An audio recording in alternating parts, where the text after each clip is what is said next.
Hello, this is Pramod. ये है class 12th की physics lesson 11 dual nature of radiation and matters. इसका दूसरा लेक्चर है।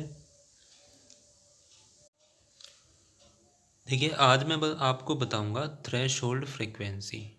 थ्रेशोल्ड फ्रीक्वेंसी किसे कहते हैं? मेटल्स पर रेडिएशन डाली जाती है तो मेटल से इलेक्ट्रॉन इमिट होते हैं, उसे फोटो इलेक्ट्रिक इफ़ेक्ट कहते हैं। ये पिछले वीडियो में मैंने आपको बताया था।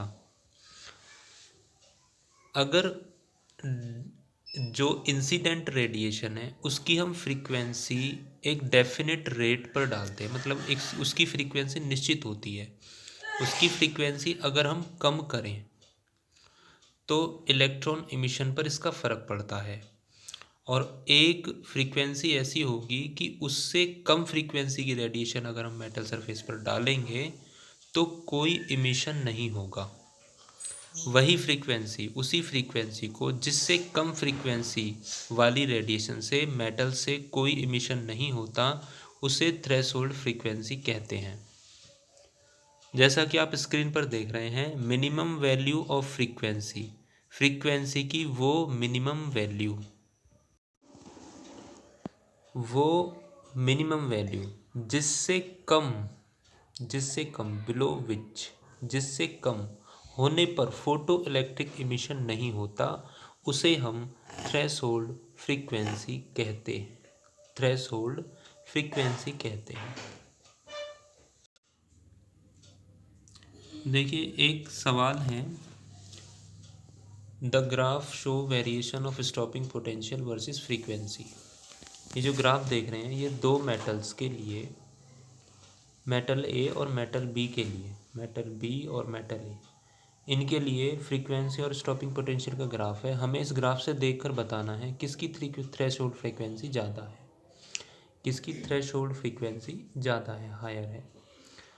तो देखिए, इसमें आप देख रहे हैं कि फ्रीक्वेंसी इस तरफ बढ़ रही है, जिस तरफ मैंने एरो लगाया है उस तरफ फ्रीक्वेंसी बढ़ रही है, और ये V-0 और V0 ये थ्रेशोल्ड फ्रीक्वेंसी है।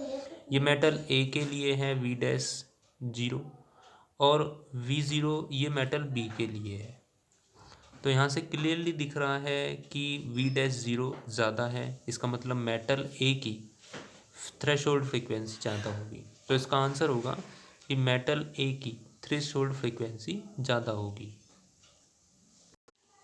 अगले क्वेश्चन में इंटेंसिटी को डिफाइन करने के लिए कह रहा है कि रेडिएशन की जो इंटेंसिटी होती है वो क्या होती है, ये बता। रेडिएशन की इंटेंसिटी क्या होती है?